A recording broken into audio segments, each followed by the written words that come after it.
जय निताय गौर हरि बोल। सर्वसाधु गुरु वैष्णव चरणे दंडवत प्रणाम।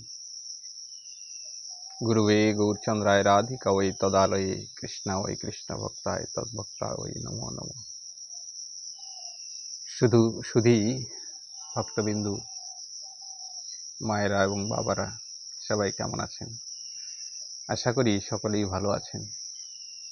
আমিও গোবিন্দের কৃপায়, গুরু কৃপায়, আপনাদের ভালোবাসায় ভালো আছি। আজকে জানবো তুলসীর মালা বারবার ছিঁড়ে যাচ্ছে, কিসের ইঙ্গিত? বারবার এই যে তুলসীর মালা ছিঁড়ে যাচ্ছে, কিসের ইঙ্গিত জানবো। সঙ্গে থাকুন, পুরো ভিডিওটি দেখুন। ভালো লাগলে একটু লাইক, কমেন্ট, সাবস্ক্রাইব করে বেল আইকন টিপে পাশে থাকুন। এই ধরনের ভিডিও সবার আগে পেতে সাহায্য করবে। জানি তাই। তবে তুলসীর মালা বারবার ছিঁড়ে যাওয়ার কিসের ইঙ্গিত, এটি জানার আগে চলুন একটি ভক্ত লীলা শ্রবণ করি।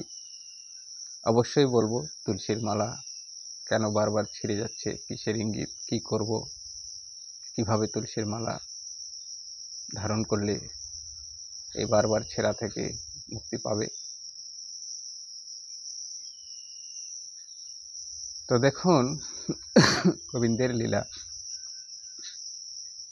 আমরা সারাদিন কর্মব্যস্ততার মানুষ, গোবিন্দ কথা, কৃষ্ণ কথা, ভাগবত কথা শ্রবণ করা, কৃষ্ণ নাম গুণগান কীর্তন করার সময় আমাদের হাতে খুব কম। একটি গল্প বলি। এক ব্রাহ্মণ ছিল। সেই ব্রাহ্মণ কৃষ্ণ ভক্ত, গৌর ভক্ত ব্রাহ্মণ। ছোটবেলা থেকেই কৃষ্ণ ভক্ত ছিলেন, কিন্তু অনেক দিন হয়ে গেল সেই ব্রাহ্মণের কিন্তু কোনো সন্তান জন্ম লাভ করে না। সেই সন্তানের জন্যে ব্রাহ্মণ কত জায়গায় কত মান্তি করেছে, কত ঠাকুরের কাছে কামনা করেছে, কিন্তু কোনোভাবেই সন্তান লাভ করে না। তাই একদিন কোনো ভক্ত বৈষ্ণবের কাছে কোনো শাস্ত্রে কোনো পাঠে শ্রবণ করেছে, শিব মহাদেব হচ্ছে আশুতোষ, অল্পতেই খুশি হয়। তাই মহাদেবকে যদি সাধনা করে সন্তুষ্ট করতে পারো, অবশ্যই তোমার সন্তান লাভ হবে। এইভাবে যখন শ্রবণ করেছে ভাগবত কথা, মনে একটু বিশ্বাস জেগেছে। সেই ব্রাহ্মণ কিন্তু তখন শিবের আরাধনা শুরু করে দিয়েছে। শিবের কঠোর তপস্যা শুরু করে দিয়েছে সেই ব্রাহ্মণ। শিবের তপস্যা করতে করতে শিব সন্তুষ্ট হলেন, তাকে দর্শন দিলেন। দর্শন দিয়ে এবার বলছে যে, ভক্ত, তোমার সাধনায় আমি সন্তুষ্ট হয়েছি, বলো তুমি কি বর চাও। সেই ব্রাহ্মণ তখন বলছে যে, প্রভু, আমার অনেক দিন থেকে কোনো সন্তান সন্ততি নেই, আমার মনের বড় ইচ্ছা আমার যেন সন্তান হয়।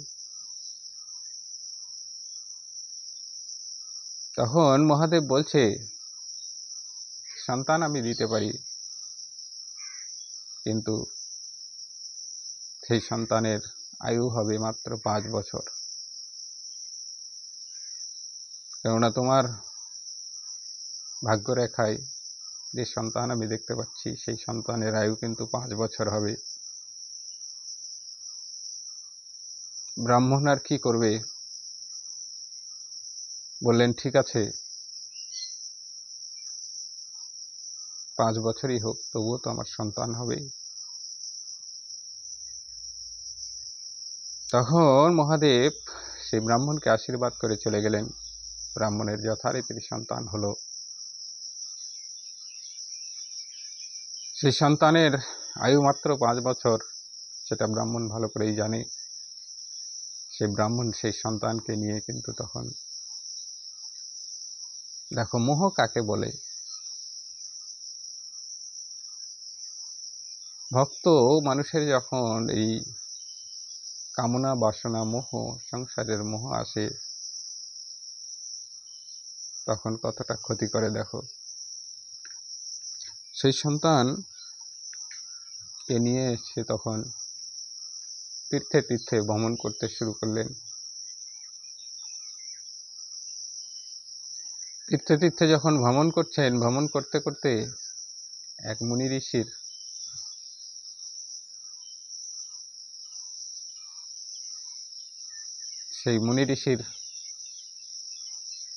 সমীপে গিয়ে উপস্থিত হলেন। সেই মুনি ঋষিকে যখনই আশীর্বাদ করলেন দুজনেই, সন্তানকে তখন দুজনকেই সেই মুনি ঋষি আশীর্বাদ করলেন, চিরঞ্জীবী ভব। তখন সেই ব্রাহ্মণ বলছে যে না প্রভু, আমার সন্তানের বয়স মাত্র 5 বছর, মহাদেব বলে দিয়েছে, তো তুমি কোন আশীর্বাদ করে দিলে চিরঞ্জীবী ভব। মহাদেব তো 5 বছরই আয়ু দিয়েছে আমার সন্তানের।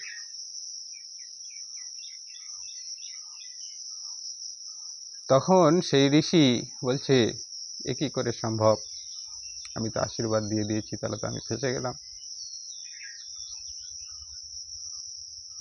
তখন সেই ঋষি সেই ব্রাহ্মণকে বলছে, হে ব্রাহ্মণ, তুমি বাড়ি যাও, এই সন্তানকে আমাকে দিয়ে তুমি বাড়ি যাও। সেই ব্রাহ্মণ কিন্তু তখন সেই সন্তানকে সেই ঋষির হাতে তুলে দিয়ে বাড়ি চলে এলেন। সেই ঋষি তখন সেই সন্তানকে নিয়ে, সপ্তঋষি ঋতু, পুলহ, পুলস্ত, ত্রিয়ম্বিরা, বশিষ্ঠ, মরীচি, তোমরা নাম শুনেছ। এই সপ্তঋষি তখন সপ্তঋষির কাছে চলে গেলেন। সেই ঋষিবর সেই শিশুটিকে তখন সপ্তঋষির কাছে যাওয়ার আগে শিখিয়ে দিলেন যে বাবা, যেভাবে আমি প্রণাম করব, আমি প্রণাম করার পরে তুমিও প্রণাম করবে। সপ্তঋষির কাছে গিয়ে তখন ঋষিবর যথারীতিভাবে প্রণাম করেছে। ঋষিবরকে আশীর্বাদ দিলেন। পিছনে পিছনে সেই ব্রাহ্মণ সন্তান, তিনিও প্রণাম করলেন। সপ্তঋষি সেই ব্রাহ্মণের কোমল সন্তান, সেই কোমল সন্তানকে দেখে সপ্তঋষিও কিন্তু আশীর্বাদ করলেন, আয়ুষ্মান ভব। জনিতায় গৌর হরিবল। তখন ঋষিবর বলছেন, হে ঋষিবর, আমি যেভাবে ফেঁসে গেছি, তোমরাও তো ফেঁসে গেলে। বলে কি রকম? সপ্তঋষি বলছে, কেমন করে ফেঁসে গেলাম? বলে এই ছেলেটাই হচ্ছে ব্রাহ্মণের এক ছেলে, মহাদেব এনাকে আশীর্বাদ দিয়েছে 5 বছরের আয়ু। আমি না জেনে আমিও তো আশীর্বাদ, চিরঞ্জীবী ভব আশীর্বাদ দিয়ে দিয়েছি, তোমরাও তো আয়ুষ্মান ভব আশীর্বাদ দিয়ে দিলে। কিন্তু এর বয়স তো 5 বছরই, আর 5 বছর হতে আর বেশি দিন নেই, 2-1টা দিনই আছে মাত্র। তখন সপ্তঋষি বলছে,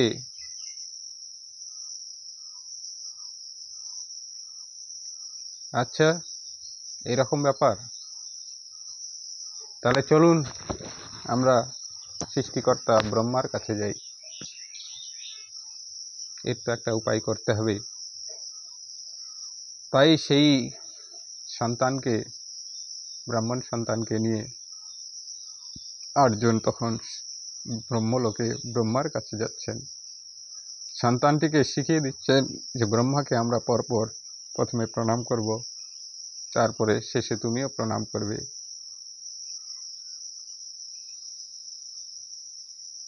যথারীতি সমস্ত ঋষিগণ গিয়ে ব্রহ্মাকে প্রণাম করলেন। ব্রহ্মা আশীর্বাদ করলেন। শেষে ছেলেটিও গিয়ে যখন প্রণাম করলেন, ব্রহ্মা কিন্তু আশীর্বাদ করলেন, আয়ুষ্মান ভব বলে আশীর্বাদ করলেন। সে আশীর্বাদ করা মাত্র সমস্ত ঋষি বলছেন যে প্রভু, আমরা যেভাবে ফেঁসে গেছি আপনিও তো ফেঁসে গেলেন। এই সন্তানের আয়ু আর মাত্র একদিন আছে। আমরা না জেনে আমরাও তো আশীর্বাদ করে দিয়েছি। মহাদেব ওনাকে 5 বছরের আয়ু দিয়েছে সন্তানটিকে। তো যেভাবে আমরা ফেঁসে গেছি আপনিও তো ফেঁসে গেলেন। ব্রহ্মা বলছে, আচ্ছা, শিবের বর, মহাদেবের বর কখনো মিথ্যা হবে না, তাহলে তো আমাদের আশীর্বাদ মিথ্যে হয়ে যাবে। চলুন তো দেখি মহাদেবের কাছে কিছু করা যায়। তখন ব্রহ্মা সমস্ত ঋষিকে নিয়ে, সেই সন্তানকে নিয়ে শিবলোকে গেলেন। শিবলোকে গিয়ে সে শিবের সামনে যথারীতি ওইভাবেই সব সন্তানটিকে শিখিয়ে দিয়েছেন, যেন আমরা প্রণাম করব, পরে পরে তুমিও প্রণাম করবে। দেখো সংস্কার কাকে বলে, আর সমর্পণ, সামান্য প্রণাম মানুষকে কত দূর নিয়ে যেতে পারে, সামান্য ভক্তি মানুষকে কত দূর নিয়ে যেতে পারে। হুবহু একটি নিদর্শন। এটা কোনো গল্প কথা নয়, সত্যযুগের সত্য ঘটনা, শাস্ত্রীয় কথা।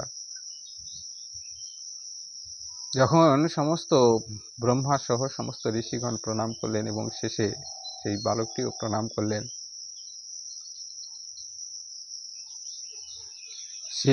শিবও আশীর্বাদ করলেন, চিরঞ্জীবী ভব, আয়ুষ্মান ভব। তখন ব্রহ্মা বলছেন যে প্রভু, এই সন্তানটিকে চিনতে পারছেন? এই সন্তানটি আপনারই দান। আপনি 5 বছর আয়ু দিয়েছেন, আজকে আর মাত্র একটি দিন বাকি। আপনিও ওনাকে, এই বাচ্চাটিকে চিরঞ্জীবী ভব আশীর্বাদ দিলেন। তো এক মুখে কিভাবে 2 আশীর্বাদ কাজে দিবে প্রভু, একটু বলুন।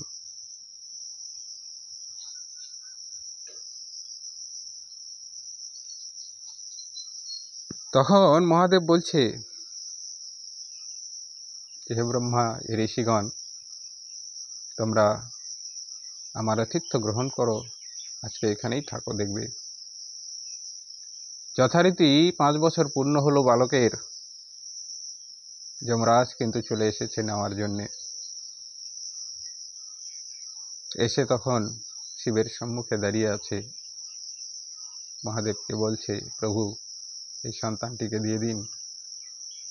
এই সন্তানটির যে আয়ু আপনি নির্ধারণ করেছিলেন 5 বছর, আজকে পূর্ণ হয়ে গেছে।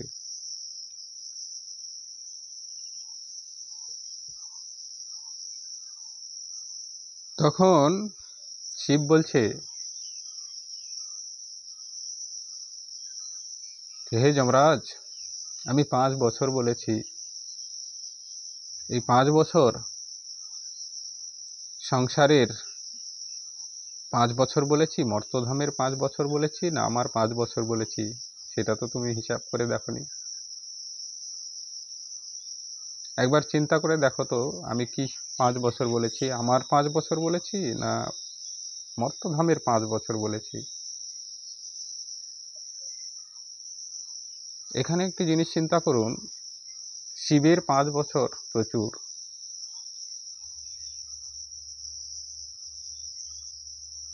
4 যুগ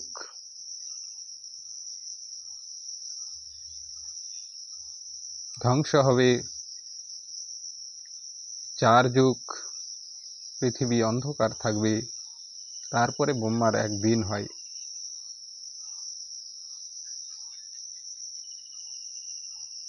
এইভাবে ব্রহ্মার আয়ু কিন্তু 100 বছর। তাহলে ব্রহ্মা 10 বার জন্ম নেবে, 10 বার মৃত্যু হবে, তবে মহাদেবের একদিন হয়।